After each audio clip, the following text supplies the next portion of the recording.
하나님 말씀 요한복음 21장입니다. 신약성경 185면 1절로 14절까지 말씀 봉독해 드립니다.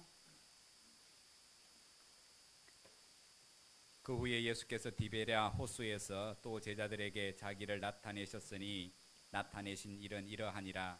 시몬 베드로와 디두모라 하는 도마와 갈릴리 가나 사람 나다나엘과 세베대의 아들들과 또 다른 제자 둘이 함께 있더니 시몬 베드로가 나는 물고기 잡으러 가노라 하니 그들이 우리도 함께 가겠다 하고 나가서 배에 올랐으나 그날 밤에 아무것도 잡지 못하였더니 날이 새어갈 때에 예수께서 바닷가에 서셨으나 제자들이 예수이신 줄 알지 못하는지라. 예수께서 이르시되 얘들아 너희에게 고기가 있느냐 대답하되 없나이다. 이르시되 그물을 배 오른편에 던지라 그리하면 잡으리라 하시니 이에 던졌더니 물고기가 많아 그물을 들 수 없더라. 예수께서 사랑하시는 그 제자가 베드로에게 이르되 주님이시라 하니 시몬 베드로가 벗고 있다가 주님이라 하는 말을 듣고 겉옷을 두른 후에 바다로 뛰어내리더라. 다른 제자들은 육지에서 거리가 불과 한 50칸쯤 되므로 작은 배를 타고 물고기 든 그물을 끌고 와서 육지에 올라보니 숯불이 있는데 그 위에 생선이 놓였고 떡도 있더라.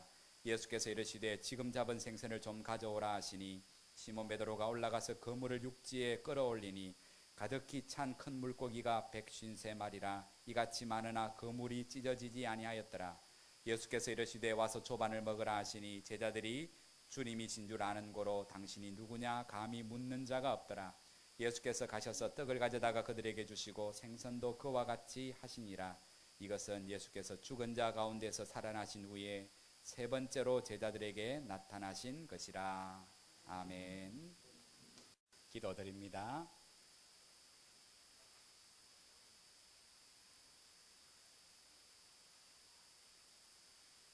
하나님의 말씀을 전하고 듣습니다.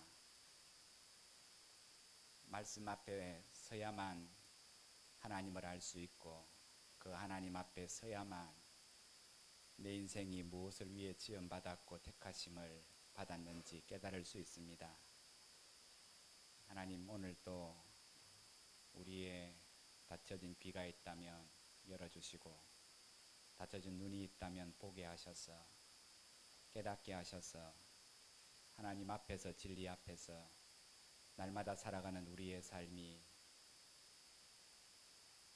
세상의 첫날보다 더 귀하고 의미 있는 날들로 날마다 엮어져 가도록 하나님이 축복하시기를 원합니다. 하나님이 우리에게 누구이신지 말씀하시고 그 음성을 저희들이 귀 기울여 듣는 참된 순종의 시간, 예배의 시간이 되게 인도하여 주옵소서. 감사하며 거룩하신 예수님 이름으로 기도드리옵나이다. 아멘.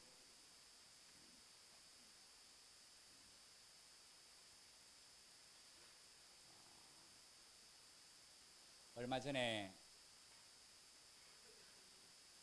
뉴스를 통해서 인도에 살고 있던 대학생 여성과 인도를 또 여행하던 외국인 여성이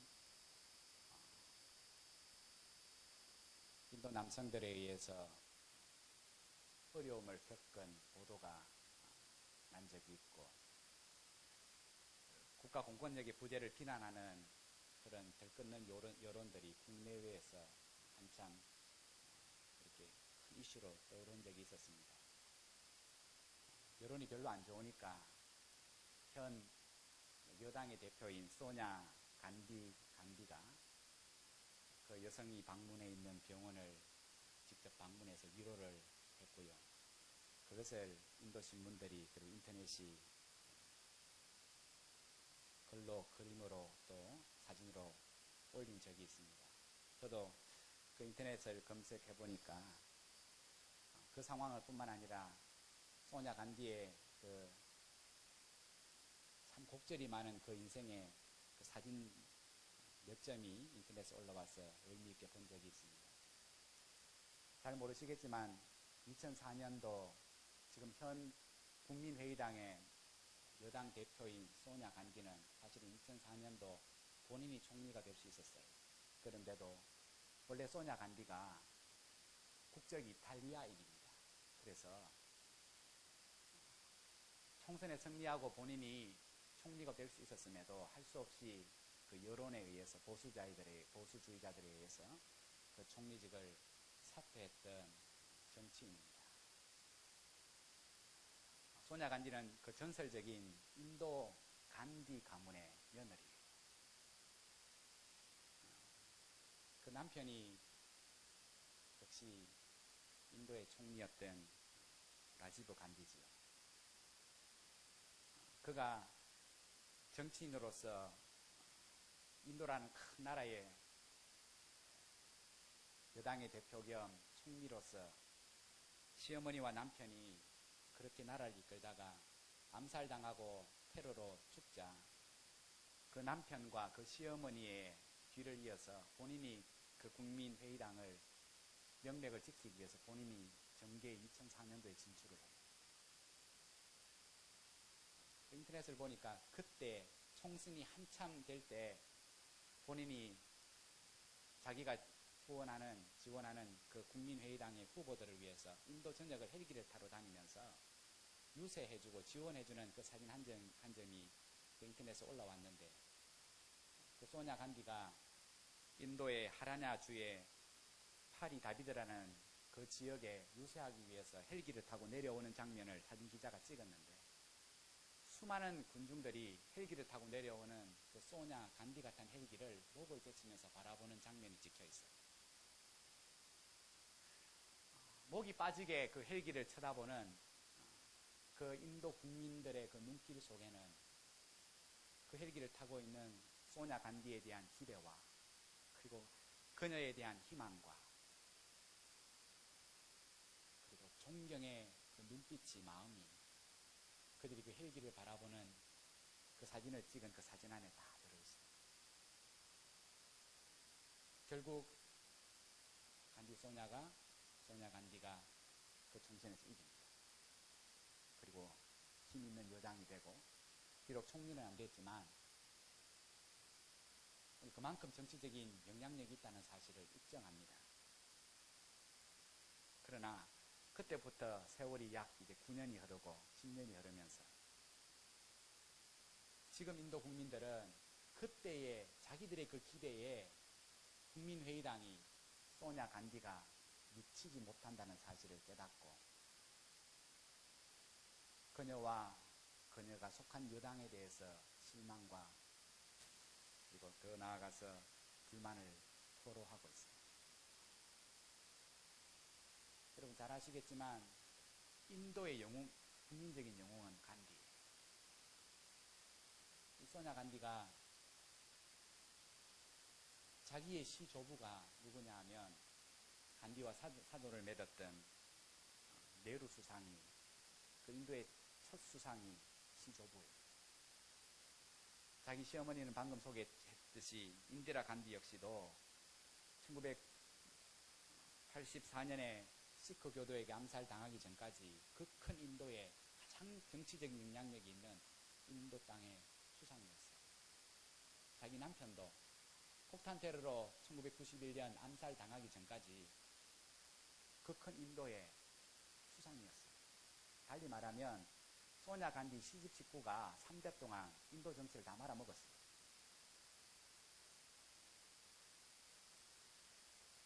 그 간디 가문에서 오늘 나온 그 정치 지도자들을 인도 국민들은 절대적으로 지지했습니다.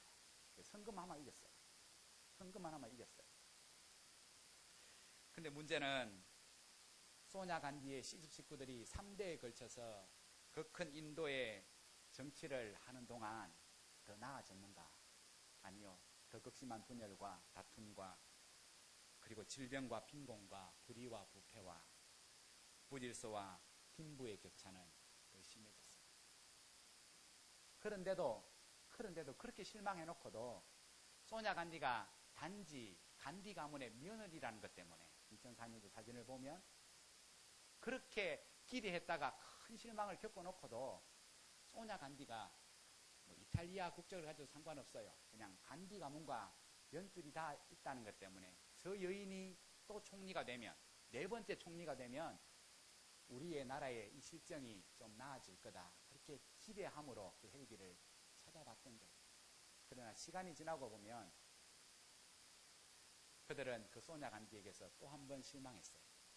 그리고 그 기대를 지금은 접고 있습니다. 여러분, 이게 세계 정치사의 역사이고 한국 정치사의 역사이기도 해요. 인간에 대한 큰 기대감은 결국에는 늘 허무한 실망으로 끝나기 마련이고, 열광하며 존경을 표하며 지지하던 그 민심은 자기들의 기대에 못 미치면 금방 등을 돌린다는 것. 그것이 오늘 세계의 역사가, 정치사가 보여주는 삶의 모습입니다. 오늘 그 정치사에서, 세계 역사에서 오늘 믿음의 사람이 깨달을 수 있는 것 딱 한 가지는, 아무리 위대한 인물이라 할지라도, 아무리 위대한 정부라 할지라도 그 리더가 얼마나 똑똑하든지와 상관없이 하나님의 그 은혜, 하나님의 그 영광, 하나님의 그 긍휼하심이 더듬혀지지 않으면 새로운 정부는 새로운 정부가 될 수 없다. 인간의 그 위대함과 그 군중들의 큰 환호와 열기는 금방 있으면 식어지기 마련이고 사라지기 마련이라는 거예요. 하나님의 영광이 없으면, 하나님의 돌보심이 없으면, 하나님의 은혜 베푸심이 없으면, 하나님의 인도하심이 없으면 하나님의 긍휼이 그 가운데 베풀어지지 않습니다. 예배를 시작하며 제가 출애굽기 말씀을 묵상하며 예배를 시작했습니다. 시내산에 올라간 모세가 하나님 앞에 하나님 당신의 영광을 보기를 원합니다. 모세야, 내 영광 봐서 뭐 할래? 여러분, 오늘 우리가 하나님의 영광을 구할 때 하나님은 꼭 그렇게 물으십니다. 영광을 봐서 뭐 할래? 영광을 보려 하는 목적이 뭐고, 이 영광 본 거 자랑하려고, 과시하려고. 영광을 보기를 원하는 모세에게 하나님은 이렇게 말씀하셨습니다. 봐라, 나는 하나님인데, 나는 내가 원하는 사람에게 은혜를 베풀고 내가 원하는 사람에게 긍휼을 베푸는 하나님이다. 은혜와 긍휼을, 영광을 보여주는 주체는 인생의 간절함이 우선이 아니고 간절하게 보기를 원한다고 하나님이 주시는 우선권을 그에게 주시는 것이 아니라 그 주체는 하나님이다. 나는 내가 원하는 자에게 은혜를 베풀 거고, 내가 원하는 자에게 긍휼을 베풀 거고, 내가 원하는 자에게 내 영광을 그에게 드리켜 줄 거다. 그것이 가장 중요하다는 거예요. 모세야, 내가 너에게 영광을 보여주기는 주지만 네가 간절히 소망한다고 내 영광을 내가 그래서 보여주는 게 아니고 순수가 틀렸다.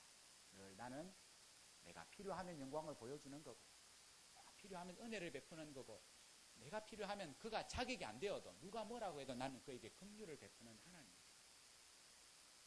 내가 그런 하나님인 것을 모세야 잊지 마라. 오늘 본문도 하나님이, 부활하신 주님이 오늘 고기를 잡으러 다시금 갈릴리로 돌아가 있는 그들에게 배 오른편에 그물을 던지라 말씀하시고, 오늘 그물이 찢어지지 않을 만큼 큰 물고기 153마리를 건져 올리시면서 오늘 제자들에게, 그리고 우리들에게, 이 본문을 대하는 우리들에게 하시는 말씀이 하나님이 누구인가를 잘 알라는 거예요. 우리 인생이 어떤 경우에 바른 인생, 의미 있는 인생, 가치 있는 인생으로 살아갈 수 있는지 그것을 분명히 알라는 말씀이 오늘 본문의 요지입니다. 부활하신 주님을 제자들이 그 전에 2번이나 배웠습니다. 그런데도 불구하고 자신들이 무엇을 위해서 제자로 부르심을 받았는지, 이제 앞으로 어떠한 삶을 살아야 되는지 여전히 깨닫지 못하여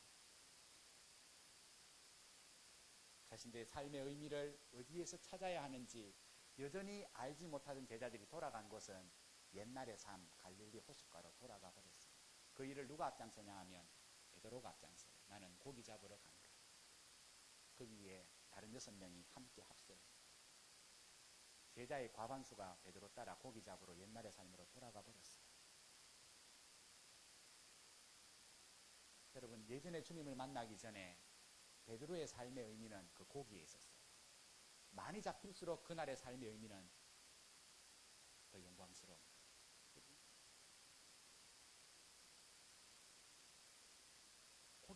잡히면 그날은 헛수고 하는 날이에요. 아무런 의미가 없는 거예요. 주님을 만나기 전에 베드로의 삶은 그 고기에 의미가 있었어요. 많이 잡히느냐 안 잡히느냐. 근데 부활하신 주님을 만난 이후에 베드로의 삶의 의미는 고기에 달려있는 게 아니에요.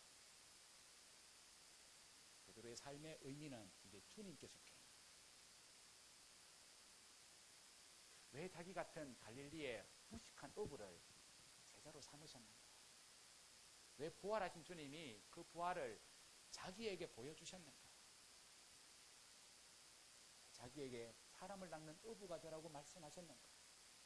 왜 자기 같은 연약한 믿음이 당신의 교회를 세우신다고 감당 안 되는 말씀을 나한테 하시는가? 내가 어떻게 살아야, 어떠한 삶을 살아야 그 주님의 뜻에 합당하고 내 인생의 바른 의미를 깨달을 수 있는가 생각하지도 않고 그냥 편한 삶, 옛날의 삶, 고기 잡는 삶으로 베드로가 돌아가 버렸어요. 그래서 그 7명이 뜻을 모으고 마음을 모으고 힘을 모아서 그 갈릴리 호수, 예전에 익숙한 그 호수에서 고기를 잡기 위하여 그물을 밤새도록 내려요. 손이 부릅뜨도록. 오늘 말씀해 보면 고기가 있느냐 주님이 물으시는데 돌아오는 답은 한 마리도 없습니다. 낫디. 아무것도 없다는 거예요. 의미가 없다는 거예요. 그날. 정종 씨가 말하기를 한나절만 내 생명을 더 연장시켜주면 내 재산 절반 준다 하는 그것보다 더 긴 한날이 이들에게는 빈손인 거예요. 빈 그물이. 고기가 있냐? 이 삶의 의미가 있냐? 야, 고기 잡았던 이 삶의 의미, 살아있음을, 이 행복을 그 고기에서 맛보려고 했는데 베드로야, 베드로야, 그 기쁨이 있냐? 그 삶에 오늘 평안이 있냐? 만족이 있냐? 주님이 이렇게 물으신 거예요. 없습니다.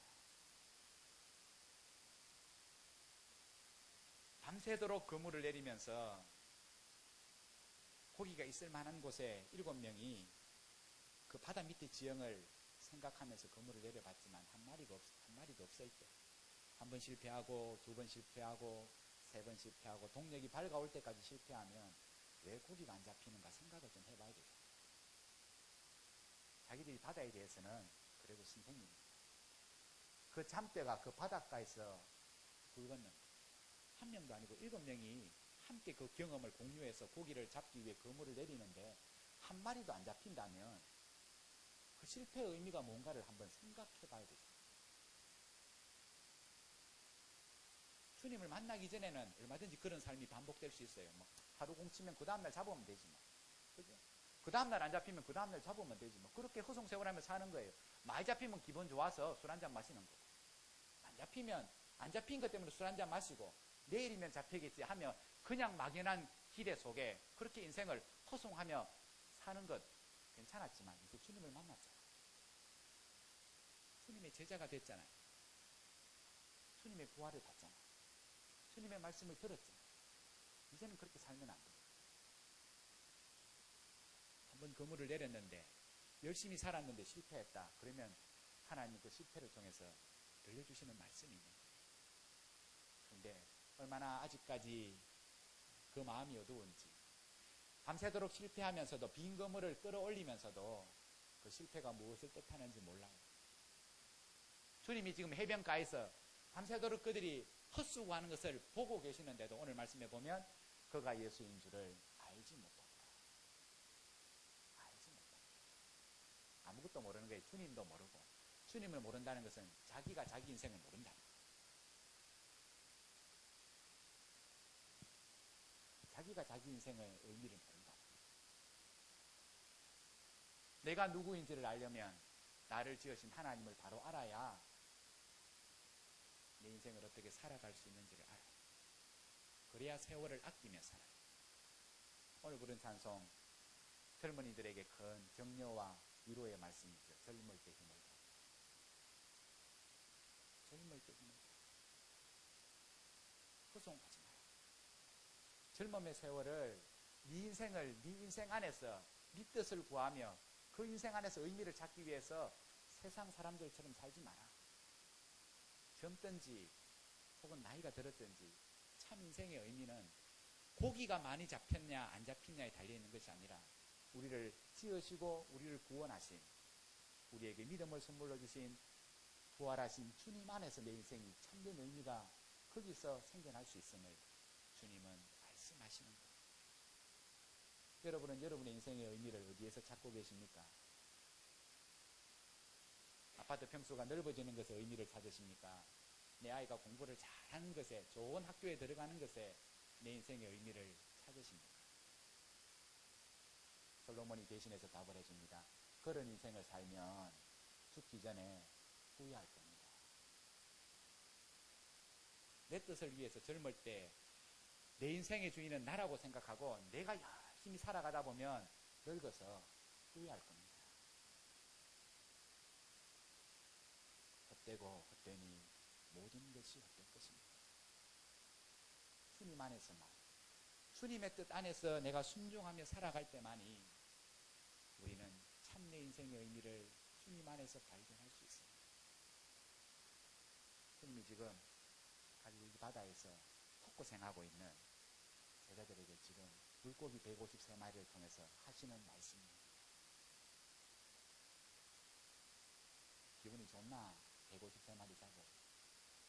잔챙이도 아니고 오늘 말씀하면 큰 물고기였습니다. 팔뚝만한 고기가 153마리. 베드로야, 고기가 153마리 잡기 기분이 좋나? 그 고기에 네 인생의 의미가 달렸다면 그 다음 날은 더 많이 잡혀야 될 거 아닌가? 끝도 없는 게 욕망은, 그죠? 끝도 없는 게. 그러면 베드로가 뭐 하겠습니까? 점점점 베드로의 인생은 어디를 향해 달려가냐 하면 고기가 잡힐수록 그거 뭐 합니까?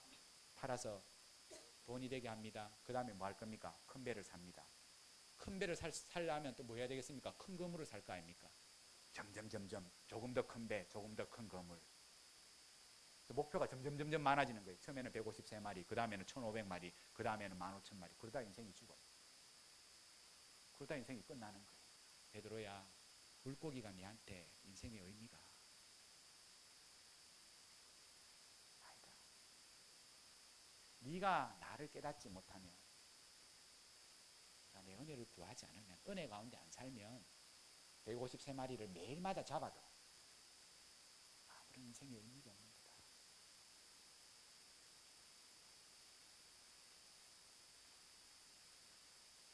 지금 베드로와 그 제자들이 타고 있는 배의 상황을 빈 그물이요, 빈손이요, 그 마음에 낙심과 절망이 가득한 것을 아신 주님께서 해변가에서 그 배를 향하여 이렇게 외치십니다. 그물을 배 오른편에 던지라, 그리하면 얻으리라. 그물을 배 오른편에 던지라, 그리하면 얻으리라. 배 오른편 안 던져봤겠습니까?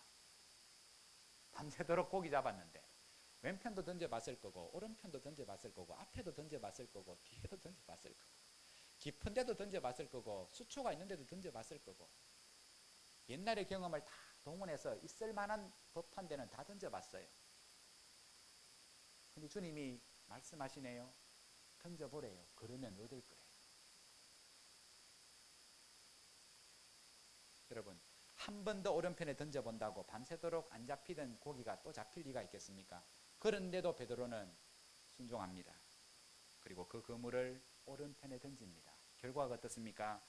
6절 하반절 말씀 이렇게 나옵니다. 이에 던졌더니 고기가 많아 그물을 들 수 없더라. 주님의 그 말씀이 아니었더라면 베드로와 그 6명의 제자들은 밤새도록 수고하고도 빈손으로 돌아갈 수밖에 없었어요. 만약 주님의 그 말씀이 없었더라면 그날이 언젠지는 모르지만 그날만큼은 이 7명에게 아무 의미 없는 날이 될 수밖에 없었어요. 그냥 재수 없는 날. 그러나 그들이 그 주님의 말씀, 오른편의 그물을 또 한 번 던져보라는 그 말씀에 순종한 결과 오늘 말씀은 들 수 없을 정도의 많은 물고기가 그 그물에 걸려 올라왔음을 오늘 성경은 우리에게 증거하고 있습니다. 여러분, 그런 의미에서 그 그물에 걸려온 153마리의 물고기는 그냥 물고기가 아닌 거예요. 그 물고기는 베드로를 비롯해 7명의 제자들이 주님 안에서 얻게 된 삶의 의미, 그리고 앞으로 계속해서 주님 안에서, 주님 말씀 안에서 추구해야 될 인생의 의미인 거예요. 베드로야, 네 인생의 의미는 내 안에서만 누릴 수 있는 거다. 내 말 안에 순종하며 살아갈 때 네 인생의 의미는 영원한 거다.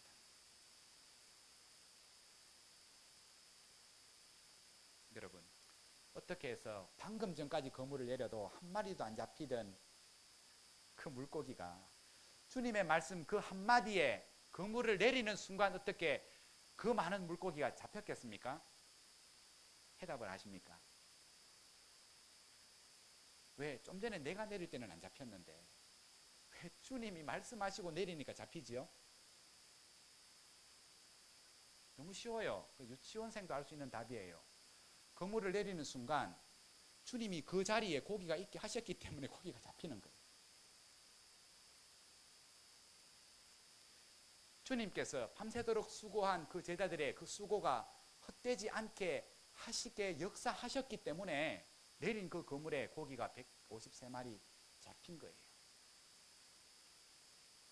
그들이 고생한 그 하루가 의미 없는, 재수 없는 날로 그냥 지나가 버리지 않도록, 그날이 그들의 인생에 있어서 얼마나 큰 의미가 되도록 그 그물 아래 주님이 고기를 넣어 주셨기 때문에 그 그물에 고기가 걸려든 거예요.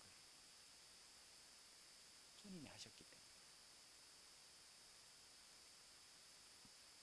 여러분, 아무리 그들이 갈릴리 바다에서 잔뼈가 굵었다 할지라도, 아무리 그들이 밤을 새며 수고한다 할지라도 주님이 허락하지 않으면, 주님이 함께 역사하지 않으면, 주님이 함께 동행하지 않으면 손이 부릅뜨도록 그물을 내리고 거두어 들여도 고기를 한 마리도 거둘 수 없지만, 반대로 주님께서 역사하시면 그물을 내린 그곳에 말씀하신 대로, 얻으리라 하신 말씀대로 주님이 그 자리에 고기가 있게 하시면, 하나님의 영광이 함께하면, 하나님이 긍휼을 베푸시면, 내릴 때는 지금은 텅 빈 그물이라 할지라도 주님의 말씀에 순종하여 그때에 온전히 순종하여 그물을 내리면 오늘 들 수 없을 만큼의 많은 고기를 지금도 거둘 수 있다고 주님은 우리들에게 말씀하시는 거예요. 여러분, 제자들이 그 새벽녘 마지막 그물을 내리면서 거두어 드렸던 그 물고기는 그런 의미에서 주님께서 그 사랑하는 제자들과 늘 함께하고 계시다는 영광의 표징이고, 더 나아가서 앞으로도 주님께서 그들의 인생을 의미 있는 인생으로 만드시겠다는 또 하나의 표징이 바로 그 물고기들이었어요.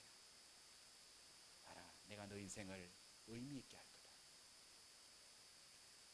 내가 너 인생을 가치 있게 만들 거다. 내가 내 영광을 너희에게 보여줄 거다. 내가 내 은혜를 너희에게 베풀 거다. 봐라, 나는 내 뜻대로 은혜를 베푸는 자요, 나는 내가 원하는 자에게 긍휼을 베풀 수 있는 하나님입니다.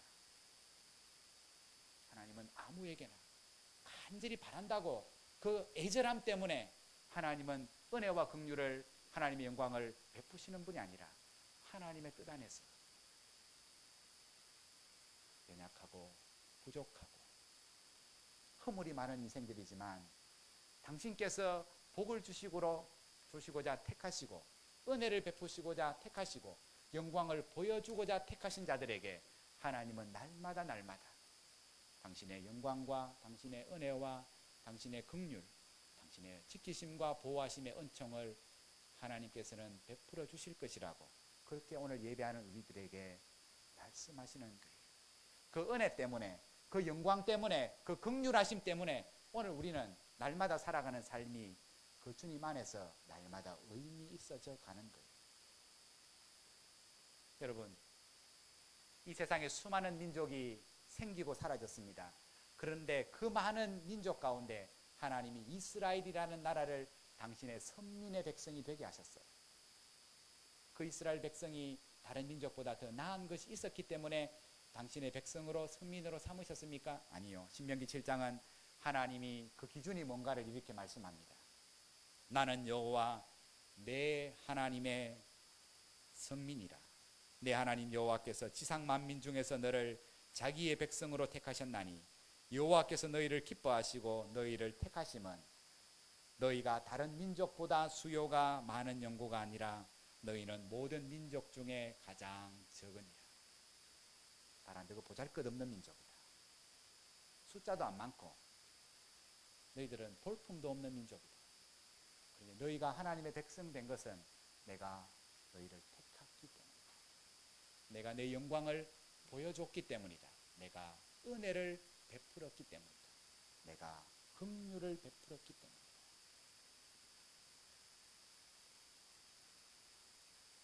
모세가 미디안 광야에서 80이 되어서야 하나님의 부르심을 받습니다. 하나님이 하는 인생을 살펴보니까 이스라엘 민족 중에 모세가 가장 적적자였기 때문에 하나님이 그를 부르셨겠습니까? 가진 것이 가장 많고 배운 것이 가장 많아서였겠습니까? 비록 예전에는 그 애굽의 왕궁에서 왕자의 신분으로 세상의 학문을 익히기는 했겠지만 이제는 그 지식이 녹슬어버린 80세의 모세, 자기가 가진 것이라고는 아무것도 없고 자기 소유약 해봤자 장인의 양을 치는 마른 막대기 하나가 전부인 그 모세를 하나님은 당신의 백성을 출애굽시키시는 일에 오늘 그 막중한 사명을 그에게 맡기셨어요. 그가 뛰어나서도 그가 그런 자격을 갖추어서 그런 것이 아니라 성경에 보면 모세가 가지고 있는 그 막대기를, 마른 막대기를 출애굽기 4장에 보면 모세의 지팡이라 말하지 않고 하나님의 지팡이라고 불러요. 왜 모세가 양을 치던 그 막대기를 모세 지팡이라 말하지 않고 하나님의 지팡이라 말하냐 하면 하나님의 영광이, 하나님의 그 능력이 그 마른 지팡이 위에 임했기 때문이에요. 그래서 모세가 원래 자기 거였지만 그냥 양을 치는 용도로밖에 안 쓰이는 그 마른 막대기가 하나님의 영광이 임했을 때 홍해를 가리키면 홍해가 갈라지고 반석을 치면 반석에서 물이 나는 하나님의 능력을 드러내는 지팡이 막대기가 될 수 있었던 거지. 애굽에서 이스라엘이 종살이할 때 그 이스라엘 민족이 살던 땅은 고센 땅이었어요. 하나님이 모세를 통해서 그 애굽을 10가지 재앙으로 심판하실 때에 고센 땅은 예외였어요. 칠흑 같은 어두움이 몰려올 때에도 온 애굽 땅은 밤낮으로 캄캄한데 두려워 떨고 있는데 고센 땅에는 하나님이 비치는 광명의 빛이 여전히 존재했어요.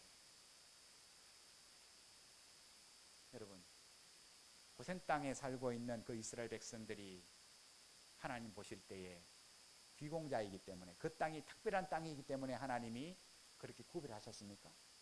여러분 가만히 생각해 보십시오. 이스라엘 백성이 살고 있는 그 고센 땅은요, 애굽에서 가장 비천한 애굽의 종들이 살던 땅이에요. 종들이 사는 땅이에요.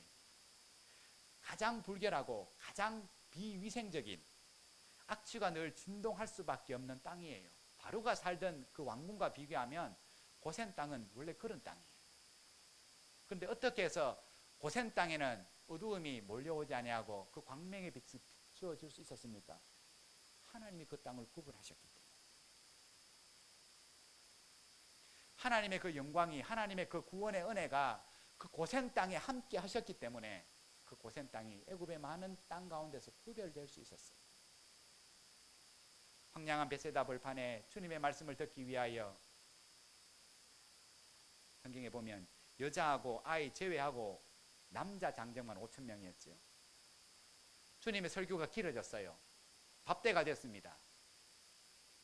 그런데 그 말씀에 보면 주님을 따라다니던 그들이 얼마나 가난한 빈민이었는지, 주님이 도시락 하나 가져오라 할 때에 썩 내어놓을 만한 도시락을 가진 자가 없어 어린아이 도시락 하나가 전부였어요.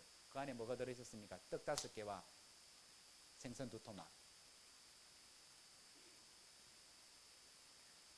비록 그 아이가 내민 그 도시락이 한 끼 식사밖에 안 되는 초라한 도시락이었지만 그 도시락을 받으시고 하늘을 우러러 축사하셨을 때에 그 굶주린 그 인생들을 주님이 긍휼히 여겼었을 때에 그 황량한 벳세다 벌판에서 오병이어의 영광을 보는 그 하나님의 영광을 보는 것을 그들이 경험하는 거예요. 하나님이 함께 하시고 하나님이 은혜를 베푸시고 하나님이 긍휼을 베푸셨을 때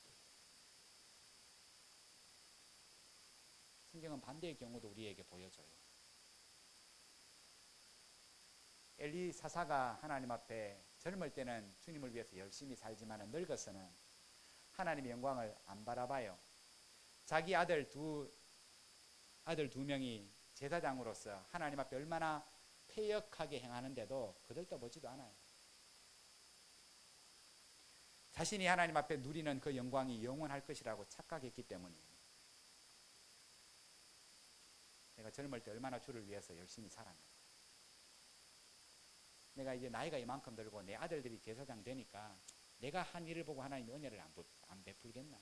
그 은혜를 사모하는 마음도 영광을 구하는 마음도 없이 살았어요. 결국 전쟁을 통해서 두 아들은 한날 한시에 전쟁터에서 죽고 그 전쟁의 소식을 들었던 엘리는 의자에 앉아 졸고 있다가 그 소식 듣고 넘어져 목이 부러져 죽고 남편과 시아버지가 죽었다는 소식을 들었던 며느리는 그 놀란 소식에 애 낳다가 죽잖아요. 그러면서 자기가 난 그 아들 이름을 뭐라고 이름 짓습니까? 이가보, 하나님의 영광이 떠났다. 하나님의 은혜를 안 베풀면, 하나님의 영광을 우리에게 안 보여주시면, 긍휼히 안 여겨주시면, 여러분 이스라엘 그 백성들이 엘리 가문이 그렇게 망할 것이라고는 아무도 상상 안 해요. 그런데 하나님의 영광이 떠나니까, 하나님의 은혜를 거두어 가시니까 믿음의 가문이 한나절 만에 망해요.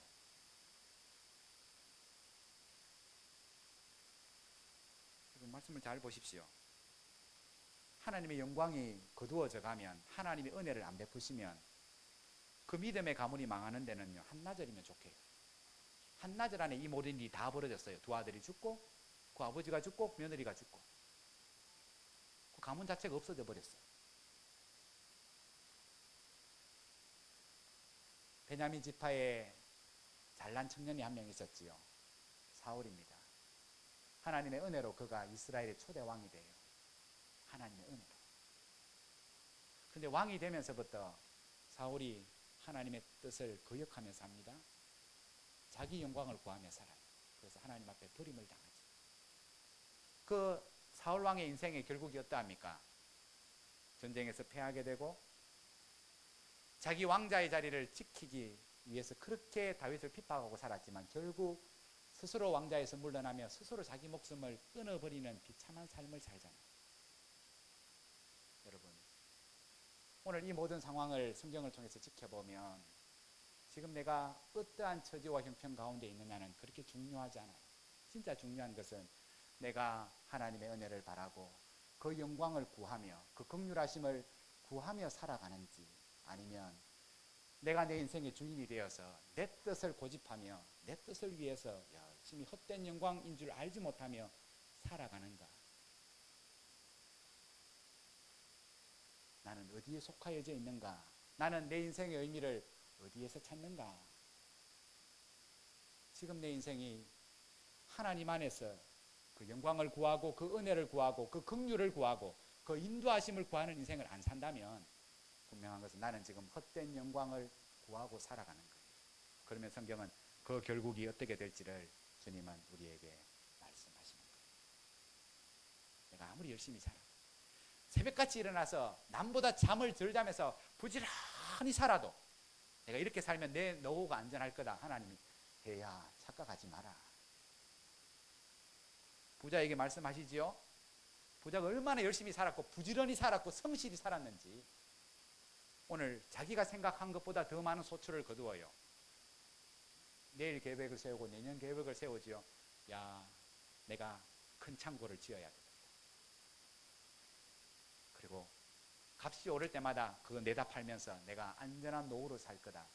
주님이 뭐라고 말씀하셨습니까? 어리석은 자야, 봐라, 내가 오늘 밤에 네 생명을 탁 데리고 가쁘면 네가 열심히 부지런히 모은 그것이 누구 것이 되겠노? 네 인생의 주인이 너냐? 그러면 망한다. 네가 아무리 부지런히 살아도, 아무리 열심히 일하고 살아도, 잠을 덜 자며 살았고 덜 먹고 살아도 네 인생의 주인이 너면 너 인생은 의미가 없는 거다. 100살까지 안 아프고 장수하냐? 아무 의미가 없다. 제가 자주 바둑 이야기하지요. 여러분, 하나님 앞에 서면 우리 인생은 복귀합니다. 복귀 아시지요? 바둑 기사들이 다 끝나고 나면 다시금 바둑을 둬요. 그래서 왜 졌는가, 어떻게 해서 이겼는가, 패착은 뭔가를 교훈을 얻어요. 그냥 졌다 하면서 기분 나빠가 안 갑니다. 다시금 다시 바둑을 둬요. 근데 희한하게 250수에서 300수가 되는 그 바둑, 그 놀라운 순서를 하나도 안 잊어먹어요. 다 알아요. 상대방이 놓은 수까지 다 알아요. 어떻게 해서 안다고 합니까? 의미 없이 두는 바둑이 하나도 없기 때문에. 그죠? 생각해서 한 수 한 수를 두기 때문에 그 바둑에 한 알도 의미 없이 두는 바둑이 없어요. 그래서 확 헛헛부도 다시금 처음과 똑같이 순서가 하나도 어긋나지 않고 그 바둑을 그 자리에 그대로 둘 수 있어요. 이게 복귀예요, 복귀. 여러분, 오늘 우리 인생이 나를 위해서 살면 하나님 앞에 설 때 복귀가 안 됩니다. 하나님이 복귀시키시는 날은 하나님의 말씀대로 산 날들만 하나님은 복귀되게 하셔요. 그래서 100살까지 산 거, 안 아프고 산 거 사랑이 아닙니다. 100살을 살아도 주님의 말씀을 따라 그 긍휼과 은혜를 구하고 살지 않으면 하나님 앞에 되돌릴 만한 가치 있는 날들이 아무것도 없기 때문에. 아무것도 없기 때문에.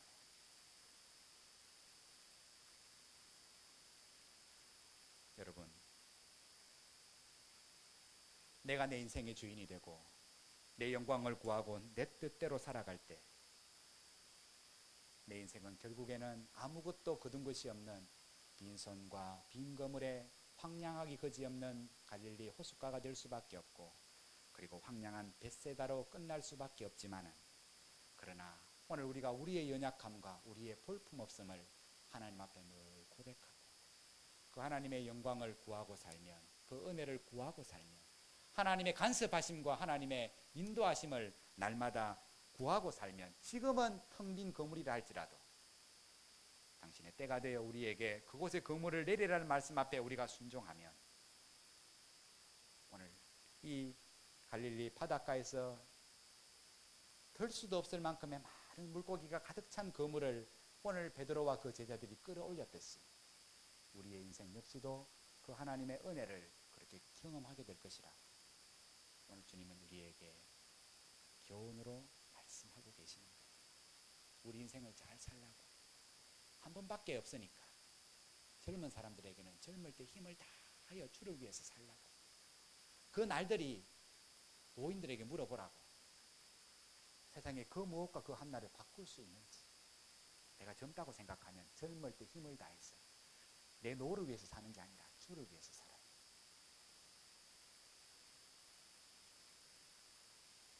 여러분, 새로운 정부가 들어섰습니다. 박근혜 정부라 하지요. 국민들의 기대가 마치 소냐 간디가 타고 내리는 그 헬기를 바라보듯이 그 새 정부에 기대를 거는 국민들이 많아요. 물론 그래야 되죠.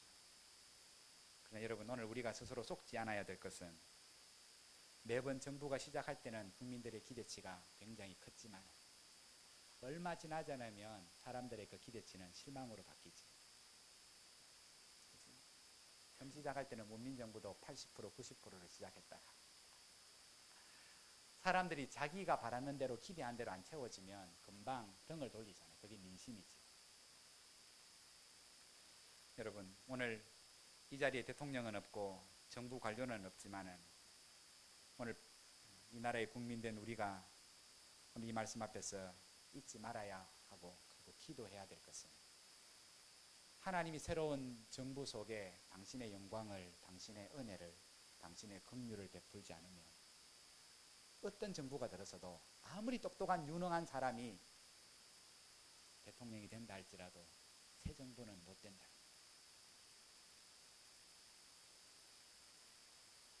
인간적인 마음으로는 새로운 정부에 기대를 걸 수 있어요. 그러나 그리스도인은 그 정부의 기대를 걸기보다 어떤 장관이, 어떤 강요가 그 맡은 일을 잘 감당하기를 기대하기보다 더 우선되는 것은 하나님의 영광이 있어야, 하나님의 긍휼과 은혜를 베푸셔야,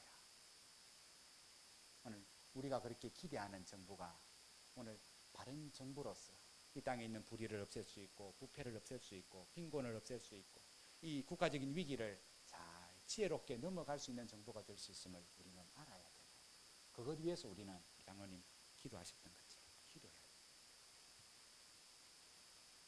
돼요. 여러분 인터넷을 보십시오. 저 외국에 살는 사람들은 우리나라 백성을 참 희한한 사람들이래요. 아무도 전쟁 날 거 안 두려워한대요. 얼마나 간이 큰지.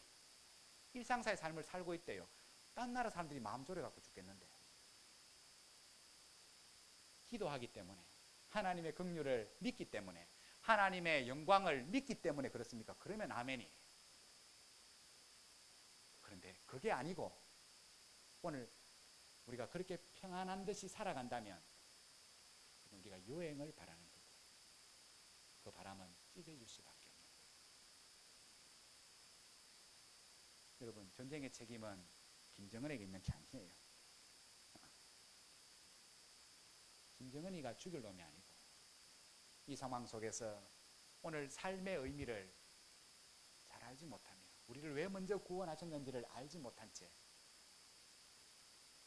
부르심을 받은 그 삶의 자리에서 깨어서 살아가지 않는 우리들이 그 모든 죄악의 권원이라는 사실, 그걸 여러분 잊지 않으셔야 돼요. 여러분, 말씀을 마칩니다.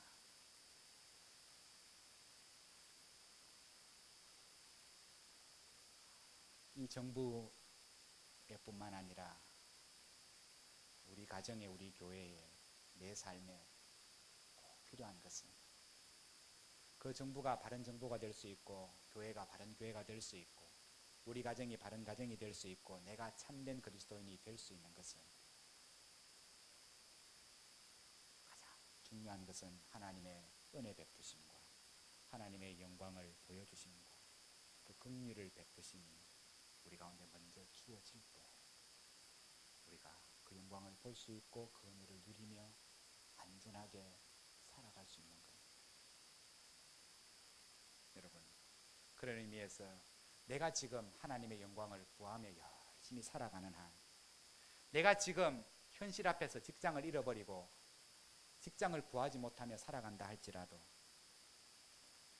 그 실패의 일들은, 직장을 잃어버린 일들은 하나님께서 나에게 더 좋은 것을 주시기 위한 하나님의 교통 정리임을 믿으셔야 돼요. 반대로 내가 하나님을 의지하지도 않고 그 은혜를 구하지도 않고 살아가는데 점점 일이 잘 돼요. 내가 안 구했는데, 내가 믿음대로 안 사는데도 병들지도 않고 하는 장사마다 잘 되고 자식도 잘 되고, 하나님은 뭐라고 말씀하시냐면 한나절도 안 돼서 망할 수 있다. 못 믿겠나? 엘리 가문을 한번 봐라. 네가 기대고 사는 것, 네가 의미를 두고 사는 것, 그게 자식이고 그게 돈이고 세상의 명예면 그거 내가 한나절도 안 돼갖고 빼앗아갈 수 있다. 여러분, 주님의 영광이 함께 하심에 밤새 빈 그물만 던지던 그 공허한 갈릴리로부터 오늘 사랑하는 제자들은 들어 올릴 수 없을 만큼의 많은 물고기를 건져 올리고 그 물고기들을 세며 바라봅니다. 여러분, 그 장면은 지금 우리들에게 주님이 보여주시는 사진 한 장이에요. 봐라, 너희도 주님 안에서 인생의 의미를 발견하고 주님의 말씀에 순종하여 그 은혜를 구하고 그 영광을 구하고 그 인도하심을 구하고 살아가면 내가 너희의 날들의 의미를 이와 같이 만들어 줄 것이다. 오늘 주님이 그 물고기 153마리를 통해서 우리에게 들려주시는 생명의 말씀입니다. 여러분의 인생의 의미는 어디에 두고 계십니까? 물고기에 던졌더니 물고기가 많아 그물을 들 수 없더라. 오늘 이 갈릴리 호숫가의 제자들이 경험한 이 영광들이 오늘 함께 예배하는 저와 여러분들이 경험하게 되고 누리게 되고 자랑하게 되고 전하게 되는 복음이 되기를 주의 이름으로 축복합니다. 기도합니다.